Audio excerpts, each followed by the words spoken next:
Nothing is just anything. We make huge mistakes when we kind of shrug our shoulders and go, I don't know, just cuz.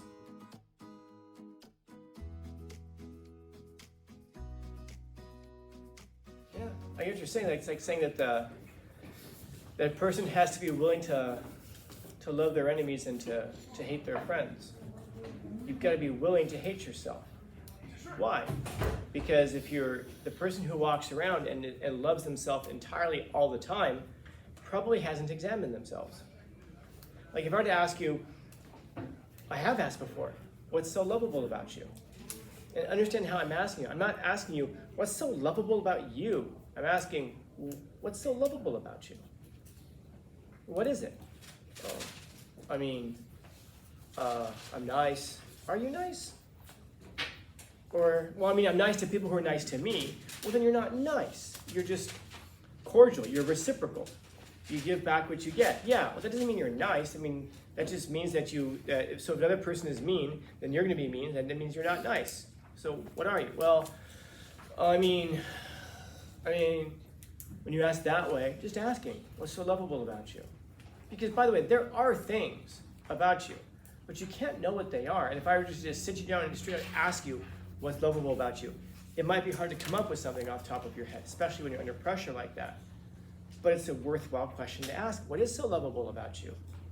Because if I were to get down to the gist of what you are, I wonder if you really are lovable. Or, in other words, have you made yourself worthy of love? But doesn't everybody deserve love? I don't know why. Why would everyone deserve love? If you believe that everyone deserved love, then you would just go out with anybody who asked you. Because you'd be like, I don't want to go out with this person. They smell like poo, but you know what? Everyone deserves love. Sure, we'll go out. Marry you? Why not? Everyone deserves love. None of us really believes that. Yeah, then. So then it begs that question, like, why do you have to love yourself? Because we say that today like it's like a foregone conclusion. Like it's so obvious why that you should love yourself. Like, why would you love yourself? What do you love in other people? How they act. Okay, explain. How are they? I think it depends on you and the other person. That's a cop-out. Well, it depends on the person. Or how do you guys interact? No. Right now, me and you. No. Tell me. You saying you're in love with me, dude? No. I'm just saying What, you gonna take me to prom now or what? You're gonna propose shortly afterwards? We're opening an antique shop in Portland? Is that what you're saying? I'm saying we're not against each other. So why do we get along? How we talk about it, yeah. So I'm asking you, why do we get along? There's one thing that we seem to have in common. We just saw it. We just laughed. Yeah. So maybe you're funny. Yeah. That might be a reason that you're worthy of love. Maybe the person's funny. At the risk of blowing through this too quickly, I was in another classroom yesterday, and they were going over this quote. It says, obviously not my seniors, but the teacher asked the students. So she was asking. Well, she just said, "Girls, what is it about a guy that makes you actually fall in love with them and like them?" And it was hilarious because guess who answered? Okay. Guys start answering. I was like, I'm not in favor of that whole thing of you need to sit down and shut up. I'm not usually in favor of that, but this was one of those things where I'm like, dudes, grab your pens, take notes. If you're gonna take notes on anything in life, take notes on this, right? And of course, what do the guys say that girls find attractive? Anybody guess what the first thing was? The guy said. I think, what's that? Is it personality? Bullshit. Yeah, guys were like, girls like us for our personalities. I was gonna say that. Oh.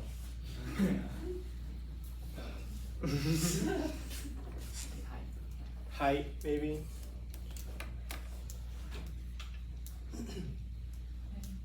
Was it?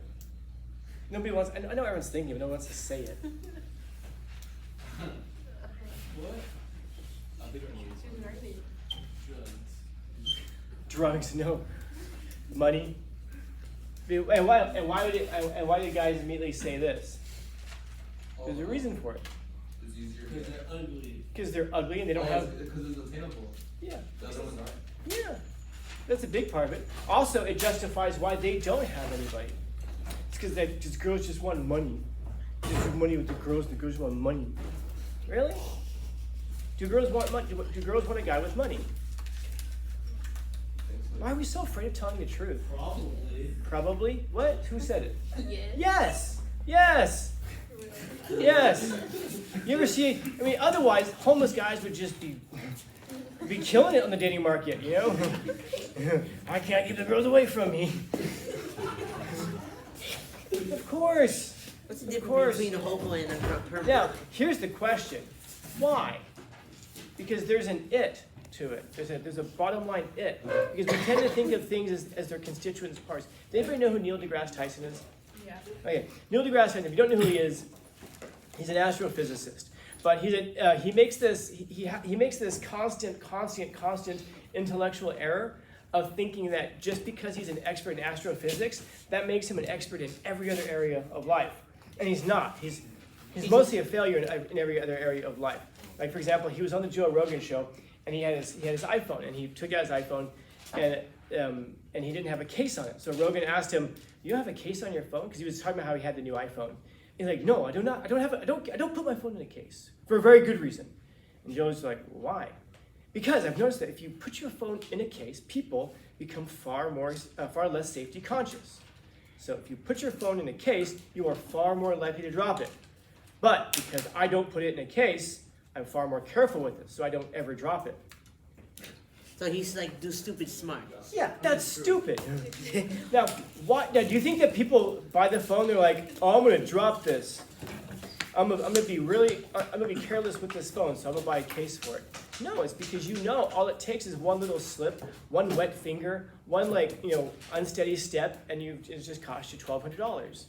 So you buy the phone, you buy the case not because you plan to be reckless with it, and he's not wrong, by the way, that you are. I mean, I'm sure people in here are more reckless with their phones. If they didn't have a case, but you wouldn't have the chance to, because every single time you dropped it, it would shatter.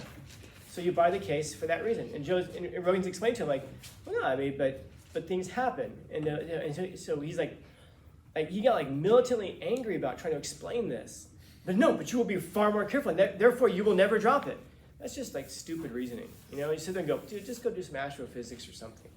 Well, if you ever hear Neil deGrasse Tyson, if he doesn't like something, if he's going to argue about something, he breaks things down to their constituent parts. And here's what I mean. He was talking about kissing, an interview with him, and he said, and if you think about it, kissing is really, he said, it boils down to what you're really just doing there is you're just exchanging saliva with another human being. Is that what you're doing? Of course not. That's a constituent part of it. In other words, that does happen, but that's not the purpose of it. And you might say, well, he's just trying to be biological about it. Fine, but what you could also point out biologically is that skin-to-skin contact reduces cortisol levels, which lowers stress in people. And yet endorphins increase not stress, but excitement in people. And that your lips have receptors for both of those things in them. In other words, when you kiss a person, it has a way of bringing down stress levels, while at the same time also increasing endorphins and making you happy. It's one of the only things in our bodies that could do something like that. So if you want to get down to it scientifically and biologically, he could have said that. But he doesn't, because he wants to make it sound like this is some stupid ritual that we do with no meaning or purpose behind it, because he wants to try to show that something else has no meaning or purpose behind it, if this makes sense. And so he breaks it down to its constituent parts, because if it was really just about exchanging saliva with a person, you just sit there and spit in each other's faces. And then you go, wow, we're just in love. But of course you realize that it doesn't. It represents something else. It means something else. So, what's that? Does it? Yes, it does. Of course it does. Nothing is just anything. We make huge mistakes when we kind of shrug our shoulders and go, I don't know, just cuz. Well, why do you kiss? I don't know, just cuz. Because we figured out that this kind of a thing happens. And we recognize that the only person that you would want to have a heightened sense of excitement with, but also lowered stress with, is a person that you care deeply about. And so that's the only person you want to have that connection with, so that's why you do that. Now, it represents something. So going back to the money, why Why is that appealing? It represents something. What does it represent? Security. Security. What is it the person wants? They want security. And by the way, how does one get money? Do you job? Rob a bank? Rob the what? Rob the You said bank. rob a bank, but of course that doesn't work, because if you do rob a bank, what happens most of the time you get caught, and if you do get away with it, you make off with like $3,000. In other words, like a normal person's week paycheck Or try to set up a company and use a scam. with a few $1,000s. No, but what is that? How's it that a person gets money? Pyramid scheme. What's that? A job. And so you take a job, and then that means that you go to work, Work. which means that you, and by the way, it's the cynical answers that tell you why people are alone. Because they're looking for shortcuts. They're looking for ways to get somewhere fast without having to actually do the work. And this is why people will roll their eyes at you. Why people roll their eyes at you. This is why people who like this are not forward thinking. They make stupid mistakes. They make errors in judgments. They make errors in thinking what other people want. They fail to see this. It represents security. It represents a work ethic. And by the way, the work ethic essentially says that you're willing to go to work. So now what does work also represent? If you're willing to work for people, what does that represent? Dedication. Dedication, commitment. If you can dedicate yourself to a job, to a project, then that means that you have that character trait of being able to dedicate yourself to things, which means you can dedicate yourself to a family, to other people. What else does it represent? Security, work, dedication, obviously. Ambition. What's that? Ambition. Ambition. And ambition, by the way, only makes sense if you're forward thinking. So in other words, you're planning for the future. So you're future oriented. It isn't just where you are now. So you see that all of this stuff appeals to you. And then there's another thing too. Money buys shiny things. Do we like shiny rocks, diamonds, just because they're pretty? Oh, it's so pretty. No, it is. They are pretty, but it's also what they represent. If you have money to buy diamonds, that means you have all of these things in check already. And you have extra. You're forward thinking, you're future thinking with how it is that you spend money. If a person is able to buy a diamond ring because it comes out of their bank account, that's different than if a person maxes out their credit cards to buy a diamond ring. That's not nearly as attractive. You might think like, oh, that's so sweet, but you're also going to recognize at an intuitive level that that's a person who's not thinking about a future. They're not planning for the future. They're focused only on today. That means that person likely lacks ambition because they're not thinking about 5 years from now, 10 years from now, down the road. That's a person who lacks dedication to commit to something and see it through, which means they probably lack work. You can't possibly be secure with a person like that because you don't know on Monday how things are going to be on Friday. So yeah, of course. But we'll talk about it like it's some sort of a terrible thing. They just want they're just gold diggers. They just want money. No, what they want is security, work ethic, dedication, ambition, and someone who's future oriented and minded. And the thing that's stopping you from getting those things is the pessimistic view of why people want those things. Why is it that that they want someone who's tall? Why is that height is such a big deal? Think obvious. That one's not complicated at all. They block the sun. It can save you from cancer. What do we think when a tall dude walks into the room? He's alpha. Alpha, meaning what? He's dominant. And what is the dominant? And what does the dominant person do? They protect. Yes, protection. So you're looking for height because height represents protection. Because that stuff matters. Here's the problem: is that we look at this and we think like, it doesn't matter. So I mean, that's so old-fashioned. Yeah, I'll tell you how old-fashioned it is. It's 300,000 years old.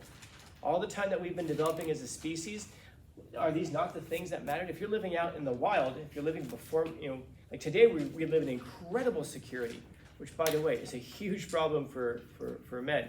But we live with such incredible security. Even if you say, I don't feel safe walking down the street. Okay, do you think you'd have felt safer walking down the street in a Babylonian town 1,000 years ago?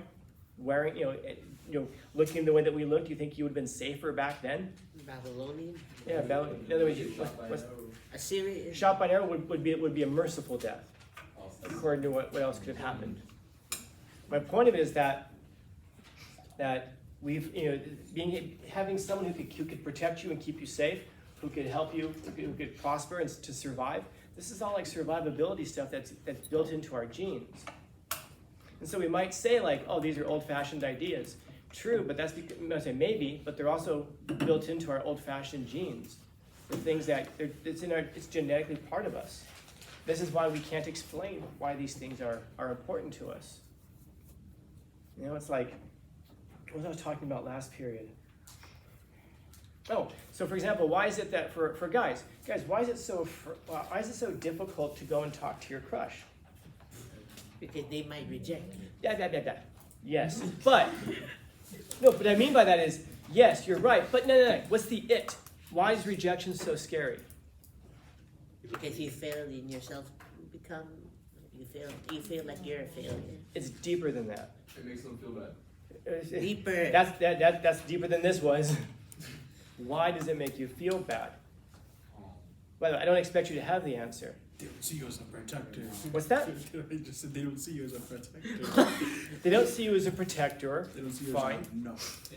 It's basically that person licking you up and down, because why is it that two people get together? I'm talking about history. I'm not talking about in 2024. Why do people get together? What's the purpose? The whole purpose of coming together. Connection. Why? What are you hoping to build with that connection? Family. So essentially, you look at that person, you go, is this a person I want to have children with? Biologically. Now, you look that person up and down, and they go, hi, I wanted to, say this. You look at that person, you go, is this a person whose genes deserve to be passed into the future?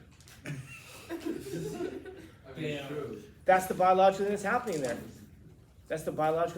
there. And so when they say, oh, you're so sweet, thank you, and they walk away, what they've just told you is, I don't think your genes are fit to go forward. You should probably, your family line should probably die with you. Thanks. Now, whose family line should continue? This is the story of Medusa. That's crazy. Yeah, why is it that Medusa, you ever think about that? Why is it that you look at her and you turn to stone? Because that's exactly what the story's about. A man approaches her and she's so beautiful that he turns to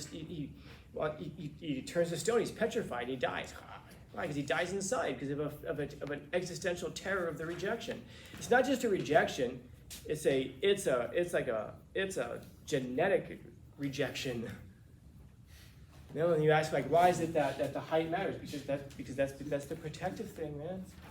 The stuff and we can try as hard as we want as a society to say, well, through social conditioning, we can undo all of our genes. Isn't that completely the opposite of everything that we say otherwise? And so why is it that those things, it's not just protection, it's protection in these areas. Then so you want someone who's funny, and you want someone, and by the way, there's a reason that humor and funny matter. So you want someone who's funny, you want someone who can protect you. So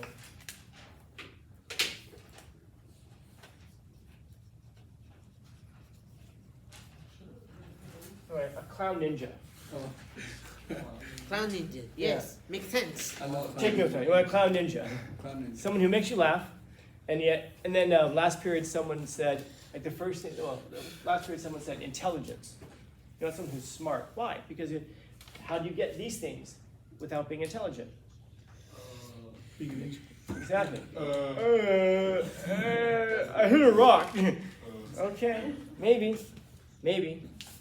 But you get those things typically by being intelligent. So intelligent, funny, and protective. So you want someone who's intelligent, you want someone who's funny, and you want someone who can protect you. A unicorn. A unicorn. Yeah. In other words, something that's mythical and maybe exists or maybe not.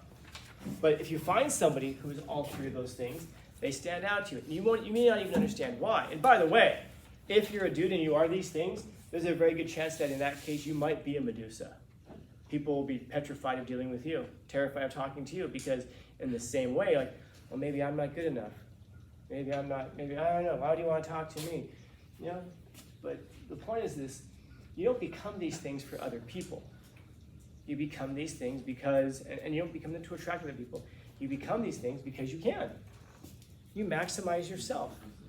And as you maximize yourself, that's when we say like you have to be a person who's worthy of love. And that means to love who you are. And the only way to really love who you are is to become what you could possibly become. If you don't become what you could possibly become, then there's almost, I mean, why would you love yourself? There's going to be a level of self-hatred there where it's like, fuck, I could have been more. Shit, I hate the fact that I'm this way. I hate the fact that I'm that way. You know, it's not good to hate yourself, of course, but it's good to recognize the things that you don't like about yourself, because that cues you in on the kinds of things that you should be working on to make yourself better. It's like, think about the things that you lie about yourself. If you're telling people like, yeah, I ran a marathon last weekend. Okay. Why would you lie about that? At the very base level, let's just say that you admire people who can do that. And so people who can run a whole marathon. So now, and you want people to admire you. So now you learn something about yourself. You learn that you admire people who can run marathons. So if you want to become a person who's worthy of admiration, what do you have to do? Run a marathon. Doesn't mean you have to win it. Just finish it. Go run it, walk it, jog it, crawl it. Back to walking it. Maybe finish strong and jog it at the end. But what you need to do is go become a person who's worthy of that. And so you become a person who's worthy of it by doing it. So pay attention to the things that you're paying attention to, and pay attention to the things that you're lying about. Because, I mean, particularly about yourself, because that will cue you into who you wish you were, or the kinds of lies that you would tell about yourself if you could get away with it. The kinds of things that you want people to think about you. Become those things, because then you know what it is that would help you feel like you could maximize who you are. And that's how you become worthy of it. Why does funny matter, by the way? Because. Oh, that's a good reason, yeah. Because. Makes one happy. Good times. Yeah. Memories. No. What No. the? What's so funny? You know what's so funny. What's so funny? Everything, if you look at it the right way. Because the kinds of things that you can laugh about are the kinds of things that you can shirk off as no big deal. What was it Marcus Aurelius said? To shake off all self-doubt, all fear, all self-hatred, child's play. If you can shake off all of those things and keep going forward and realize that it's funny, not because it's not serious, stuff can be funny even though it's serious, but the person who panics and freaks out at small tragedies, that's the person who's not going to be very protective. But the person who can see danger and be like, let's do this. You don't want it to be the point that you're reckless, remember, but you also don't want the person who's a coward. You want the person who's courageous. And the only reason you'd be courageous is if you have confidence that you can actually handle a situation. And why would you have confidence that you can handle a situation? Because you've handled a bunch of situations in the past. That's how you've gotten to the point. With your work ethic and your dedication and your ambition and your future-mindedness, you've developed a level of security which is reflected in the money that you've made. So now you have a good reason to believe in yourself. And by that doesn't mean that you therefore don't have a reason to believe in yourself if you don't have money. All I'm saying is that there's this kind of like this misogynistic view of it, like women just want money. Yeah, but and what do guys want? You know, we want different things. We don't think twice about that one. Because why? Because the things that men want, actually, again, they represent something else. It's not just the thing that you see. You know? And so how do you become worthy of love? You don't do it passively. You don't just sit there and go, someone should just love me for who I am, where I am. Because you don't love yourself. If you loved yourself, you'd be doing what your nature demands. If you loved yourself, you'd be maximizing yourself because you would want the best for yourself. I mean, would you encourage your friend to just sit there and do nothing? Just sit on the couch and smoke weed all day and be covered in Cheeto dust in their mom's basements? You would. You don't have. But then again, you also want to say, "Don't have any friends." Surprise, surprise, huh? How does that come together? That's the thing. You would never do that with someone that you actually cared about. You'd never sit there and go, "Dad, you know what? Just take the rest of life off and sit there, and Drink some alcohol while you're at it too. We all recognize that this is a bad way to go about life, and yet so many people adopt it for themselves. Something, if you actually loved a human being, you would never encourage them to do. And yet we accept it for ourselves. That's the thing, you don't love yourself. If you loved yourself, you'd be doing what your nature demands.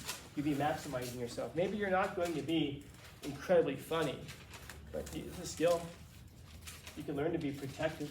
And by the way, protective doesn't just have to mean that you go down the street and punch people in the face, but like the example I was using last period, you have a guy who's very smart and sensitive and stands like this all the time even as they make their art. And if you're walking down the street with somebody and another person makes a comment about the person you're with, what does this person do? Not even that. Not a goddamn thing. And then, but what happens if you're with the bad boy and someone even if maybe that person looks like they're thinking about saying something, that's all it takes? Beat the shit out of them. Yeah. Yeah, and that's why, because it's the hyper extreme of the protection. You don't want that person, because of course that in the extreme becomes a shadow version of the ruler, like the tyrant, the person who becomes controlling, who's always taking your phone, following you around, stalking, obsessive. You don't want that. You also don't want the person on the other extreme who just stands there holding their elbow. You want something that's kind of in between, protective but not controlling, funny but not making fun of you all the time. And notice there is a difference between a person who's joking all the time and a person who's making fun of you all the time. Two very different things. So again, you're right. You have to love yourself. But if you love yourself, you'll be perfecting yourself. That's how you grow into it. Make yourself worthy of it. So, questions, comments, concerns, complaints, criticisms, critiques?